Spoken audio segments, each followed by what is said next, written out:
So, hello, Mr. Rajendra. We know that you are the villager of Navin Sheva and you have been working with rehabilitation process for the same. So, what is your opinion on the rehabilitation process for your village? Also, now that the strike is going on and your villagers have been so impatient regarding the strike and the rehabilitation process, strike re- uh, won't that strike decelerate the process of rehabilitation? Can I explain in Marathi, ma'am? Yeah, sure. Okay, no problem. A, madam, हे जे गाव आहे रायगड जिल्ह्यातील उरण तालुक्यातील अ, एक उरण तालुक्यापासून 10 ते 12 kilometre अंतरावर 749 hectare जमिनीवर सुसंपन्न असं गाव होतं. आणि अनादी कालापासून या बेटावर मानवी वस्ती होती आणि त्यांच्या उपजीविकेसाठी नैसर्गिक अशी संपदा होती. लहानपणापासून थोर मोठ्यांच्या हाताला पारंपरिक असा व्यवसाय होता. शेती होती, मच्छीमारी वगैरे असे वर्षाच्या 365 दिवस लोकांना इथं रोजगार उपलब्ध होता. 24 तास इथं लोकं कामधंदे करायचे आणि अन्नधान्य, मासे, लाकूड, फाटा, पाणी वगैरे सर्व अशा विपुल प्रमाणात अशा सगळ्या गोष्टी उपलब्ध होत्या. आणि वैशिष्ट्य म्हणजे वैशिष्ट्य म्हणजे ह्या बेटावर 400 हेक्टर जमिनीवर जवळपास त्या काळी भारताचा कणा समजल्या जाणाऱ्या मिठाचं उत्पन्न व्हायचं. पिढ्यानपिढ्या लोकांचा हा रोजगार होता. 1960 साली जेव्हा महाराष्ट्राची निर्मिती झाली, तोपर्यंत हे प्रांत हा इकडचा दुर्लक्षितच होता. पण 1962-63 नंतर ह्या प्रांतावर सरकारचं लक्ष गेलं आणि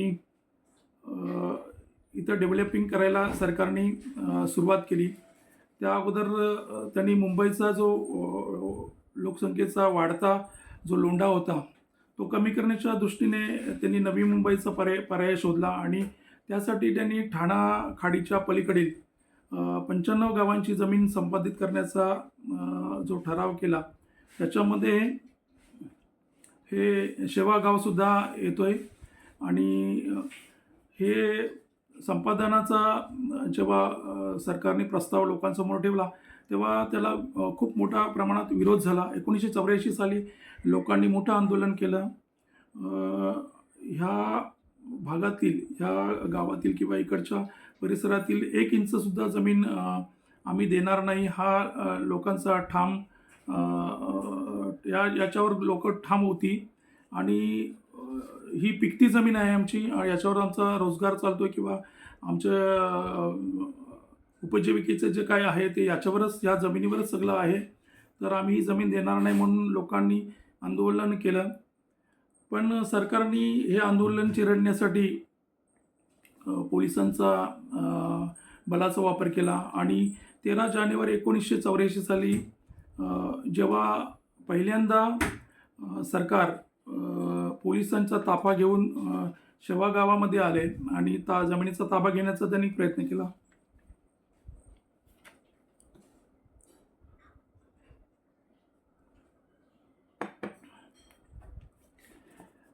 त्यावेळेस पहिल्यांदा महिलांनी विरोध केला आणि याच्यामध्ये एक 16 वर्षाची रेखा भोईर हिने आघाडीवर होती ती आणि पोलिसांनी गोळीबार केला. कुठलाही विचार केला नाही त्यावेळेस गोळीबार करताना. मानसिंग पवार नावाचे त्यावेळेस पोलीस अधिकारी होते आणि त्यांनी कुठलाही मागचा पुढचा विचार न करता थेट गोळीबार केला आणि त्या गोळीबारामध्ये पहिली गोळी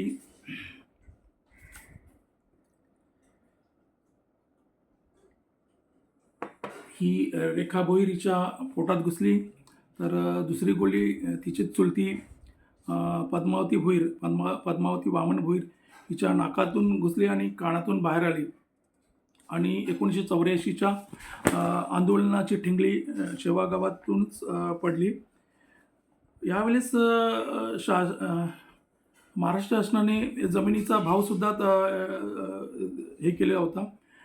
28,000 रुपये एकरी भावाने जमीन घेणार असं आश्वासन दिलेलं असताना वेळेवर त्यांनी 15,000च भाव देऊ याच्यावर आले आणि लोकांना ते पटलं नाही. त्यामुळे लोक रस्त्यावर ठिय्या मारून बसली आणि चर्चेतून विषय सोडवण्याऐवजी शासनाने पोलिसचा मोठा ताफाच्या ताफा जासई येथील दास्तान फाट्यावर पाठवला. तिथं लोकांनी अगोदरच शेतकरी तिथं रस्त्यावर उतरले होते. पण कुठलाही दयामाया न दाखवता पोलिसांनी थेट लाठीमार केला. लोकांच्या अमानुष त्यांच्यावर लाठी हल्ला केला. लोकांच्या पाठीवर डोक्यावर रट्टे बसत होते आणि लोक घायल होत होती. तरीही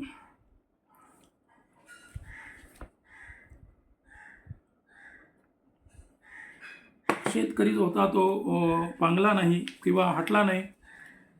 मग याचा राग किंवा याचा हे समजून पोलिसांनी थेट गोळीबार केला आणि त्यामध्ये या विभागातील 5 लोक हुतात्मे झाले. नामदेव शंकर घरत, रघुनाथ अर्जुन ठाकूर, केशव महादेव पाटील, महादेव हिरा पाटील आणि कमलाकर कृष्णा तांडेल या 5 जणांना हुतात्म्य पत्करावं लागलं आणि अनेक जणांना जखमी व्हावं लागला. अशी शेकडो लोक इथं जखमी झाली, कायमस्वरूपी अपंग झाली. ही आमच्या एक आंदोलनाची बाजू होती. तर ह्याच्यामध्ये नवीन शेवा गावाच्या पुनर्वसनाचा विषय समोर आला. ॲक्च्युली खरं पाहता हा ला पुनर्वसन करणं गरजेचं नव्हतं, कारण हे गाव समुद्री किनाऱ्यापासून 2 ते 3 किलोमीटर अंतरावर असूनसुद्धा शासनाने हे गाव हलवण्याचा एक खोटा प्रस्ताव समोर मांडला आणि बंदराच्या दुसऱ्या प्रकल्पासाठी ही जागा लागेल असं खोटा प्रस्ताव हे करून गाव स्थलांतरित करण्याचा निर्णय घेतला. त्यावेळेस ह्या विभागाचे जिल्हाधिकारी संजय नारायण साहेब होते 1984 सालाच्या काळामध्ये आणि त्यांनी लोकांना खोटी आश्वासनं दिली, लोकांची फसवणूक केली, लोकांना दमदाटीसुद्धा केली. त्यावेळेस तुम्हाला आम्ही MRPTP ॲक्टनुसार 1976 तुमचं पुनर्वसन करू, तुम्हाला अत्याधुनिक बंगले शहराप्रमाणे विकसित करू, प्रत्येक कुटुंबास वाढीव 1.5 गुंठा जमीन देण्याचाही त्यांनी प्रस्ताव लोकांसमोर ठेवला. तुम्हाला कायमस्वरूपी नोकरी, शिक्षणाची त्याच्यात अट राहणार नाही, ज्या पद्धतीनं तुम्हाला नोकरी देता येईल त्या पद्धतीने आम्ही तुम्हाला नोकरी देऊ, अशी खोटी आश्वासनं दिली. तुमचं पुनर्वसन करताना तुम्हाला रस्ते, डांबरी रस्ते, इलेक्ट्रिक सिटीचं व्यवस्था, सांडपाण्याची अत्याधुनिक गटारे, खेळण्याची मैदाने, शाळा, आधुनिक सेफ्टी संडासे, वाचनालय, समाज मंदिर, जे लोकांनी कधी ऐकलं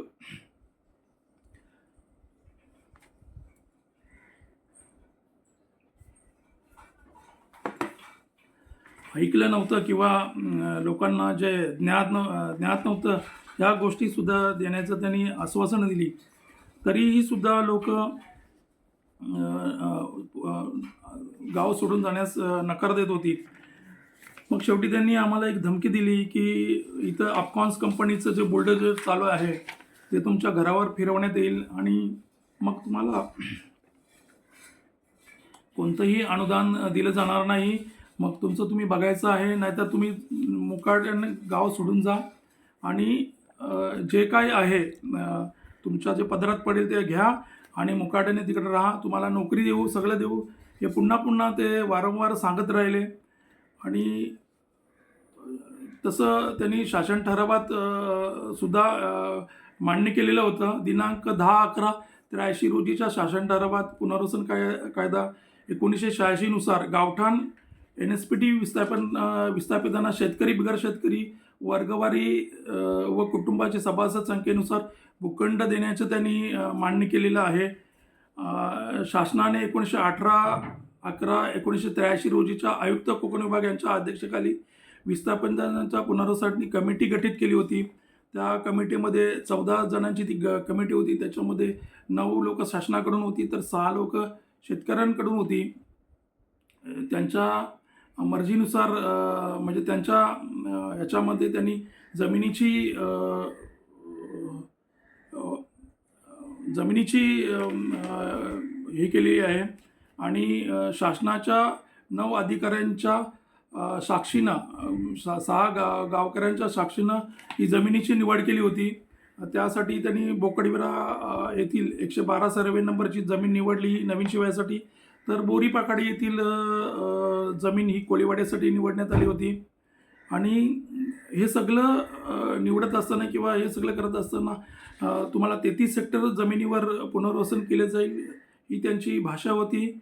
आणि त्याच्यासाठी त्यांनी JNPTकडून 33 हेक्टर जमिनीचे पैसेसुद्धा घेतलेले आहेत. तसे अवॉर्डसुद्धा झालेले आहेत. वारसांना ते सगळं पेमेंट झालेलं आहे. आणि या जमिनीच्या बदल्यात ह्या गावातील 50 ते 60 तरुणांना नोकऱ्यासुद्धा JNPTमध्ये दिलेल्या आहेत. ही जमीन प्रॉपररित्या खरेदी केलेली आहे.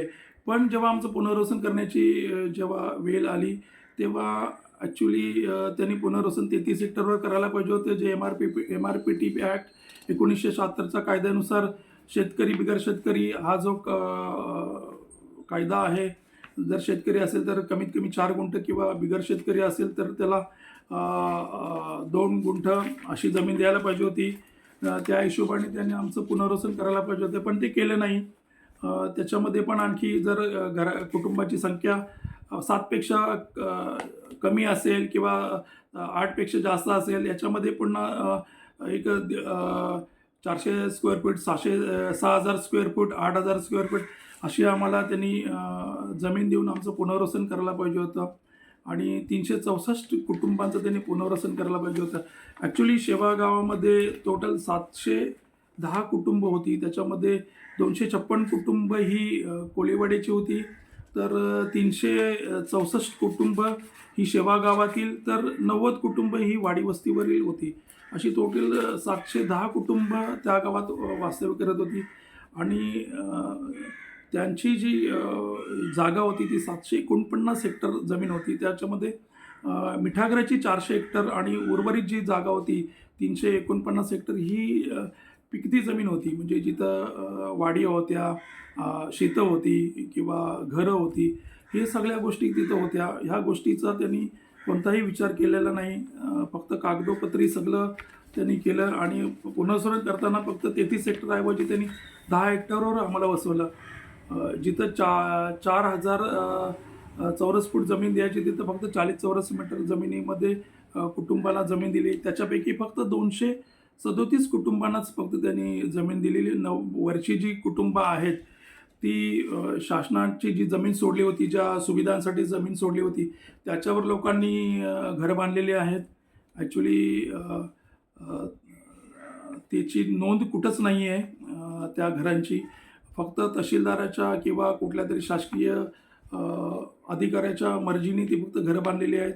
त्याच्यातली सगळ्यांनाच जमीन अजून मिळालेली नाही आहे. त्याच्यापैकी त्या वाडी वस्तीवरील फक्त 90 लोकांपैकी फक्त 27 ते 28 लोकांनी फक्त जिथं मिळेल तिथं जमीन घरं बांधलेली आहेत. आणि त्याचं कुठंही मोजमाप किंवा त्याची कुठंही नोंद नाही आहे. गेल्या 39 वर्षामध्ये आम्हाला फक्त तात्पुरत्या स्वरूपात इथं वसवलेलं आहे. आमचं पुनर्वसन पूर्णपणे केलेलं नाही आहे. शासनाचे काही ठराव होते, त्या ठरावाप्रमाणे आमचं पुनर्वसन झालेलं नाही आहे.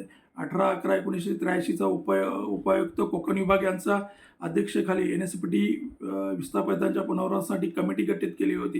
त्या कमिटीच्या पुढे कुठंच वापर झालेला नाही. फक्त जागेची निवड केली आणि ती जागेची निवड केल्यानंतर त्या जागेचाही त्यांनी पूर्णपणे वापर केलेला नाही आहे.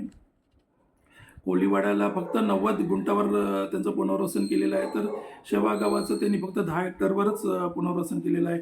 उर्वरित जमीन ही गावाच्या आजूबाजूला पडीक आहे. म्हणजे तिच्यावर अजून काहीच झालेलं नाही, तशीच पडीक आहे. काही जमिनीवर मॅंग्रोव्ह झालेलं आहे. आणि ह्या गावठाणाच्या जमिनीमध्ये ॲक्च्युली जी जमीन देताना शासनाने सिडकोला जी जमीन दिलेली आहे ती गावठाण जमीन दिलेली नसतानासुद्धा शेवा गावाच्या गावठाण जमिनीमध्ये सिडकोने अतिक्रमण केलेलं आहे. आताच आमची काल परवा एक सर्वे झालेला आहे 33 हेक्टरचा. तेव्हा त्याच्यामध्ये आता आमचा रिपोर्ट येईल. रिपोर्ट आल्यानंतर आम्हाला प्रत्यक्षात सगळ्या गोष्टींचा उलगडा होईल त्याच्यामध्ये. याच्या अगोदर आम्ही खूप फाईट करावी लागली आम्हाला. खूप लोकांनी मोर्चे, आंदोलनं, उपोषणं केलेली आहेत. प्रत्येकाने जीवाच्या वर जाऊन सुद्धा इथं 9-9, 10-10 दिवस उपोषणं केलेली आहेत. सरकारने त्याची दाद काही घेतलेली नाही. पण दिनांक 23/1/2024 रोजी उपजिल्हाधिकारी यांच्या अध्यक्षतेखाली आमची एक मीटिंग झाली. त्या मीटिंगमध्ये त्यांनी आमची सखोल चौकशी केली आणि त्या दरम्यान त्यांनी 33 हेक्टर जमीन देण्याचा एक निर्णय घेतला. यासाठी आम्ही वाघमारे साहेबांचे खूप खूप आभारी आहोत. आणि त्यांनी आम्हाला खूप समजून घेतलं. आमचा जो काही प्रश्न होता 33 हेक्टरचा तो त्यांनी सोडवण्याचा एक प्रयत्न केला आणि त्याच्यासाठी त्यांनी तहसीलदारांना आदेश केलेत की शेवागावची 33 हेक्टर जमिनीची मोजणी करावी. यासाठी मोजणीची फी भरायची होती 2,05,500 रुपये. ती जैन पेटीने भरलेली आहेत. आम्ही वाघ साहेबांचे सुद्धा आभारी आहोत, कारण जैन पेटीने वाघ साहेबांनी एक 5 मिनिटाच्या आतमध्येच आम्हाला 2,05,500 रुपये मंजूर करून मोजणीसाठी भरणी करण्यासाठी दिलेले होते. आणि त्या अनुषंगाने आमची 1 जुलै 2024 रोजी गावाची मोजणी झालेली आहे. आता जो तुम्ही प्रश्न केलात तो प्रश्न तुम्ही आता उपोषणाविषयी विचारलात की सध्या जे हे चालू आहे ते उपोषण, तर त्याविषयी मी बोलणं योग्य वाटत नाही आहे. कारण हा जो प्रश्न आहे तो गावातील ग्रामपंचायतने केलेला आहे. तो योग्य आहे की अयोग्य आहे हे तेच ठरू शकतील. पण ह्या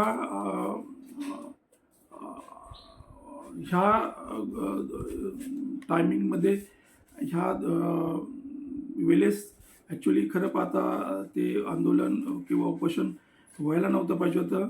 कारण मोजणी झालेली आहे आणि मोजणीचा रिपोर्ट येईपर्यंत त्यांनी वेट अँड वॉच करायला पाहिजे होतं. कारण आम्हाला मोजणी जरी झाली तरी ह्या गावाला जो फंड जैन पेटीने द्यायला पाहिजे होता, आतापर्यंत जो 39 वर्ष झाली या पुनर्वसनाचा फंड दिलेला नाही, त्या फंडासाठी आम्हाला कदाचित ह्या स्टेप पुन्हा घ्याव्या लागतील. पण आम्ही आई शांतेश्वरीला विनंती करतो की ही पुन्हा पाली आमच्यावर आली नाही तर बरं होईल. कारण अगोदरच लोक खचलेली आहेत आणि हे जे काही पुनर्वसन व्हायला पाहिजे ते लवकरात लवकर झालं पाहिजे ही सगळ्यांची इच्छा आहे. सगळेजण आपल्या परीने प्रयत्न करत आहेत. त्या दृष्टिकोनातून हे जे काही आंदोलन चालू आहे ते असू शकेल. कारण त्याविषयी मी काही बोलू शकत नाही आहे. हा जो आंदोलनाचा विषय आहे हा ग्रामपंचायतचा आहे. मी जरी या एक गावाचा पार्ट असलो किंवा हिस्सा असलो तरी मला जे चुकीचं वाटते त्याला मी सहकार्य करणार नाही आहे. आणि हे गावाचा प्रत्येक नागरिकाचा विचार आहे. त्यांनी ज्याला वाटेल त्यांनी जसं करता येईल तसं करायला पाहिजे. पण एक शासनाने चांगलं पाऊल उचललेलं आहे. आता एकनाथ शिंदे साहेबांचे सुद्धा मी आभार मानतो, कारण त्यांनी प्रत्येक वेळेला आम्हाला जे आम्ही पत्रव्यवहार केला त्या पत्राचं आम्हाला उत्तर दिलेलं आहे. मी बारणे साहेबांचं सुद्धा एक ह्या दृष्टिकोनातून एक मोठे आभार मानतो. त्यांनी सुद्धा माझा आवाज दिल्लीपर्यंत पोचवलेला आहे. दिल्लीमध्ये त्यांनी हे प्रश्न विचारलेले आहेत आणि पुनर्वसन होण्यासाठी त्यांनी खूप आम्हाला मदत केलेली आहे. ते ह्या विभागाचे खासदारसुद्धा आहेत आणि त्यांचं कर्तव्यसुद्धा आहे ते. पण त्यांनी ह्याच्याकडे बारकाईने लक्ष दिलं. आमच्याशी ते कधी आम्ही त्यांना भेटायला गेलो तर आमच्याशी ते बसून व्यवस्थित चर्चा करतात, कुठली घाई गडबड करत नाहीत, आम्हाला हवा तेवढा वेळ देतात. बालदी साहेबांनी सुद्धा आम्हाला मदत केली आहे आणि या गावचे आमदार माजी आमदार मनोहर शेटनी सुद्धा या अगोदर मंत्रालयामध्ये विनंती अर्ज समितीच्या समोर एक 24 ते 25 मीटिंग घेऊन हा प्रश्न सोडवण्याचा प्रयत्न केला होता. पण आमच्याकडे त्यावेळेस ही गावाची काही जी कागदपत्रं होती किंवा पूर्ण माहिती नव्हती आम्हाला. त्यामुळं तो विषय तिथंच थांबला गेला आणि त्याच्यानंतर आम्ही पूर्ण अभ्यासाने किंवा पूर्ण कागदपत्रांच्या जोरावर पुन्हा आम्ही प्रयत्न केला आणि त्याला आज आम्हाला कुठे यश येतोय आणि आता आमची अपेक्षा आहे की आमची शांतेश्वरी आईला हात जोडून विनंती आहे की या आमच्या प्रयत्नांना ती नक्कीच यश देईल. आमचं हे आंदोलन जे आहे ते पूर्णत्वाकडं सध्या झुकलेलं आहे आणि अशा वेळेला ॲक्च्युली आमच्यामध्ये अंडरस्टँडिंग व्हायला पाहिजे होती. गावामध्ये अंडरस्टँडिंग व्हायला पाहिजे होती. प्रत्येकावर एक जिम्मेदारी द्यायला पाहिजे होती. प्रत्येकाला कार्य वाटून द्यायला पाहिजे होतं. पण तसं काय होताना दिसत नाही आहे. अजून ग्रामस्थ आमचे विखरलेलेच आहेत. तो प्रत्येकाच्या स्वतःच्या प्रयत्नाने हे जे आंदोलन आहे ते स्वतःच्या खांद्यावर घेऊन पुढे नेण्याचा प्रयत्न करतो आहे. पण हे कुठेतरी थांबायला पाहिजे आणि प्रत्येकाने एकत्र येऊन प्रत्येकाची जिम्मेदारी प्रत्येकावर द्यायला पाहिजे. आणि अजून आम्हाला जवळपास ह्या आता 23 हेक्टर जमिनीला मातीचा भराव आहे, रस्ते आहेत, गटार आहेत. याच्यासाठी सुद्धा JNPTकडून आम्हाला 150 ते 200 कोटी रुपयाचा फंड मान्य करून घ्यावा लागेल आणि हे चेअरमनच्या सुद्धा हातात नाही आहे. दिल्लीमध्ये जाऊन करावं लागेल. याच्यासाठी आम्हाला आमची एनर्जी जपून ठेवायला हवी होती. आहे लोकांमध्ये एनर्जी आहे, अजून जोमाने लोक काम करतील, वादच नाही त्याच्यामध्ये. शिवाय आमचे 237 प्लॉट धारकांना इथं जमीन दिलेली आहे. ते 364 जणांना करून घ्यायचे आहेत. प्लस वस्तीवर 90 लोक आहेत. अशी लोक 464च्या जवळपास लोक 464 444 समथिंग याच्यामध्ये लोकांना प्लॉट वाटप करायचे आहेत. रस्ते गटार किंवा FSI वाढून घ्यायचं आहे. आजूबाजूला आमच्या खूप मोठ्या मोठ्या इमारती आहेत आणि इथं आजूबाजूला अशी गावं किंवा झोपडीची गावं ठेवण्यापेक्षा आम्हाला जर FSI दिला तर आम्हालाही तिथं इमारती उभ्या करून आम्हालाही कायमस्वरूपी रोजगार मिळेल. ह्या दृष्टिकोनातून आम्हाला आता विचार करणं गरजेचं आहे. तर मी ग्रामस्थांना विनंती करेन आणि तुमच्याही माध्यमातून मी ग्रामस्थांना विनंती करेन की ग्रामस्थांनी एकत्र यावं आणि पुढच्या भवितव्याच्या विचारात आपण विचार करायला हवा. 33 हेक्टरचा प्रश्न तर जवळपास संपुष्टात आलेलाच आहे. 33 हेक्टर तर सिद्ध झालेलं आहे आणि आता मोजणीसुद्धा झालेली आहे.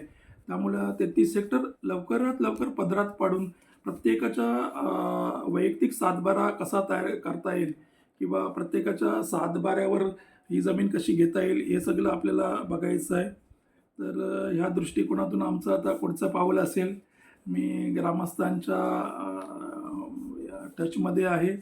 एक सामान्य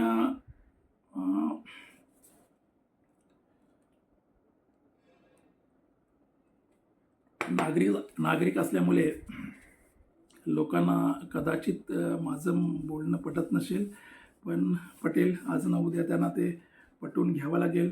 कारण ह्या काही योजना आहेत किंवा काय आहे त्याचं अभ्यास थोडा बहुत मी केलेला असल्यामुळे याच्यातली बऱ्यापैकी मला माहिती आहे आणि ती लोकांच्या फायद्याचीच आहे.